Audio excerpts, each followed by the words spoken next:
You want to talk about putting an exit in exit interview?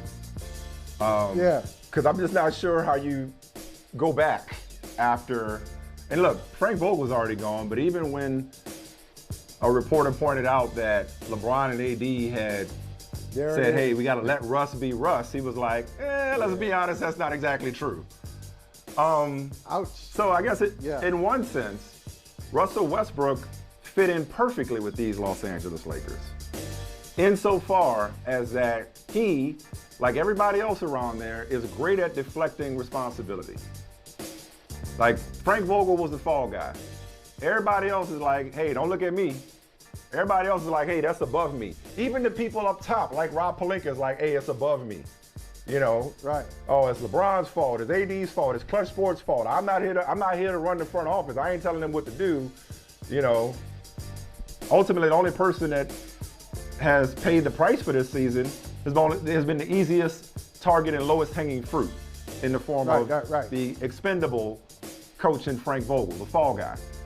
Russell Westbrook, maybe, I don't know, I'm gonna go out on a limb. Maybe there was a disconnect between Frank Vogel and Russell Westbrook because Russell Westbrook can only connect on 30% of the three-pointers that he insists upon shooting. Maybe there was a disconnect is because the offense was far too often disconnected from possession of the basketball because of Russell Westbrook's turnovers. I just feel like the Russell Westbrook protection campaign has now gone too far. It's gone too far. It's like Russell has gone from polarizing and probably getting, throughout his career, too much criticism, to obviously and clearly being a bad fit. He didn't trade for himself. Obviously and clearly being a bad fit with the Lakers, to now there's this overcorrection going on where it's like, oh, well, you know, they never let Russ be Russ. Russ being Russ was not what he was brought there to do. What we have here is somebody who was incapable of adjusting. He was incapable of adjusting. So first and foremost, it was a very poor personnel choice by all parties involved who decided that what the Lakers needed was another ball-dominant guard. That he was going to fix all their problems. That was a poor decision. Secondly, Russell Westbrook never tried to evolve, never tried to reinvent himself. And maybe he's incapable of reinventing himself. And yeah, true. Yeah. Perhaps they could have figured it out if they'd have played more than 21 games together. 21 games. But in the 78 games we saw Russell Westbrook play, and granted, he got better as the season went on statistically. But when we did see Russell Westbrook play, he didn't play well enough. And I didn't hear enough of that from him. Just like I haven't heard enough of people in that organization say, other than injuries, we sucked. Full stop. We sucked. And it wasn't the head coach's fault. So I think you start off the show with the journalism lesson.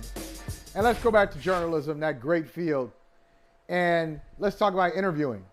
And there are interviews where you're sitting there, it's a quality hang with somebody. You're just hanging with somebody and y'all just talking.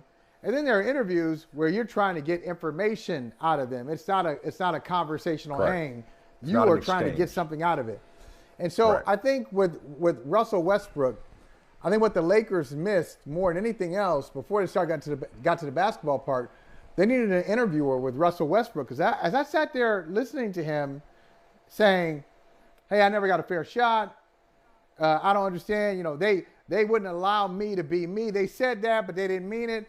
What I want to know is, what do you, Russell Westbrook, what do you think you should have done this year? What do you think the perfect role for you is? See, like, I don't think they ever got to that. They ever got to, hey, how do you see yourself at this point in your career? One, okay, that's one answer. And then two, how do you see yourself with LeBron James and Anthony Davis as teammates? Even though it was 21 games, but you're thinking at the beginning of the year, you think it might be 50, you think it might be 60 games. Because I think that's where the problem is. He doesn't either, he just totally is unaware of what he should be doing on a team like this, or Russell Westbrook just doesn't get it. Maybe just doesn't get criticism, playing in Los Angeles, expectations, how they shift when you're not the best player on the team or you're not even the second best player on the team. What does that mean? And he's always been in situations where he's been either the best or second best player on the team. He has never been third. And now, in this situation, they're saying, yeah, you got to be third. You got to be third, and you got to be third as a point guard. Not a do everything. No, you got to be almost like a traditional point guard. And I just don't understand like what he's seeing. And so it's on him, but it's also on the Lakers for thinking, and it's on LeBron. Those general managers, co-general managers, LeBron and his general manager LeBron and assistant general manager Anthony Davis. It's on them for sitting down, having multiple conversations with this dude, and then coming away saying, "Oh yeah, we're good. This could work. Oh yeah, that's our guy." Yeah. Why? Yeah. Why would you think that? Well, one, and you corrected me the other day, and rightfully so. The injuries are an excuse because everybody had injuries. It's their fault for constructing this roster as such, where the injuries to your top two players completely destroyed your season. Look at what the team across the hall did with injuries to its top two players, right? So I'm not going to use injuries as an excuse, but I still believe in my heart of hearts that they could have been at least in the play-in, if not firmly in the playoffs, had those three guys played more often. But the reason I pointed at you, play more often together, excuse me. The reason I pointed at you is because you hit it right on the head. See, a lot of times look at the NBA and say, hey, you need 3 stars. Yeah, but they can't all be on the same level, or they can't all view themselves on the same level. There has to be a hierarchy. There has to be a pecking order. That third guy, whether it's Chris Bosh, whether it's Kevin Love, whether it's, Draymond Green or Klay Thompson or anybody else you want to talk about in recent memory, has to not only be comfortable but fully embrace being a third star.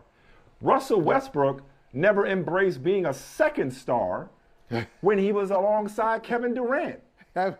So why in the world would Russell Westbrook be able to undergo a paradigm shift and be like, you know what, I'm going to take a back seat. I'm going to do something differently. I'm going to become a different player than I've ever been.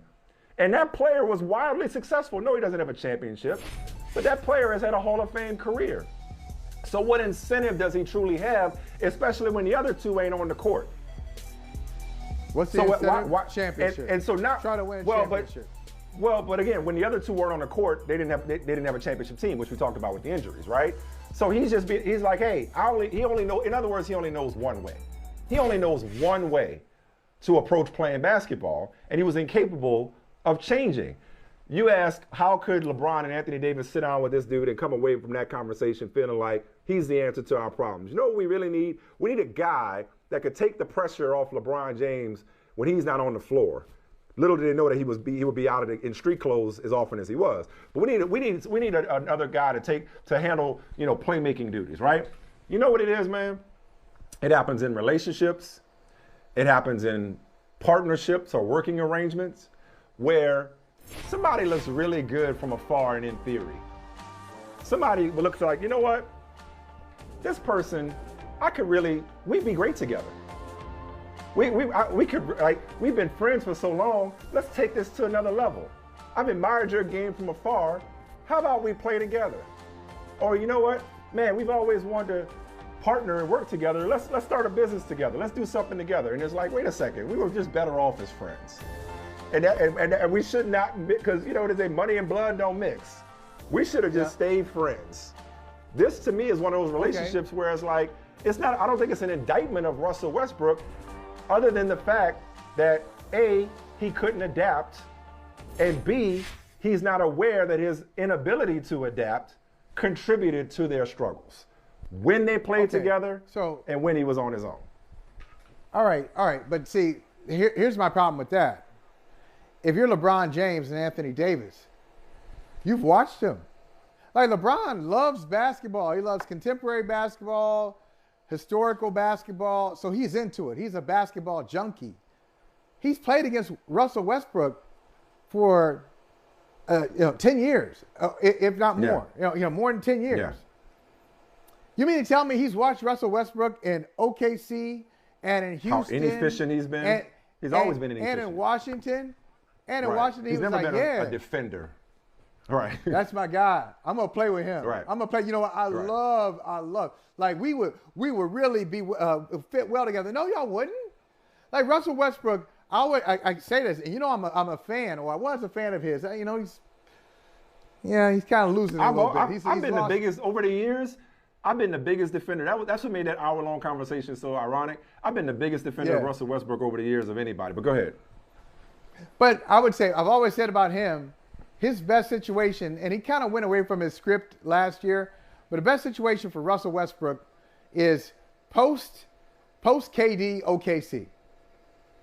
All right. Yeah, I think he's such a strong personality. He can deal with the scorer.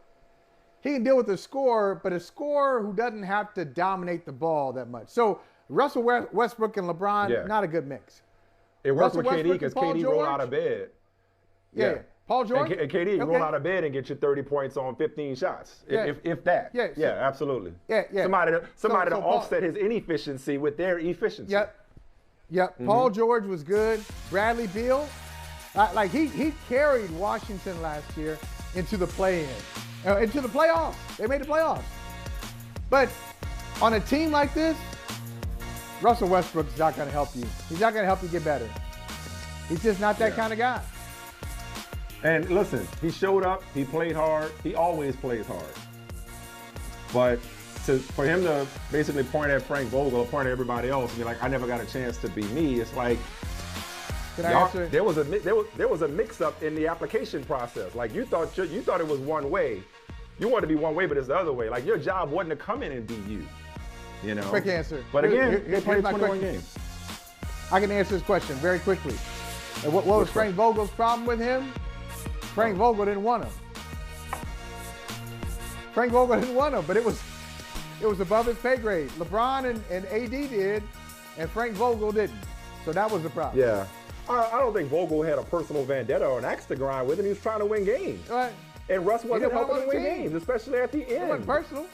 Didn't want him on the team. But once he's there, you got to figure out a way to use him. Hey, thanks for watching Brother from Another on YouTube. Make sure you hit subscribe before you leave, and be sure to watch us 3 to 5 p.m. Eastern Time on Peacock. Appreciate you.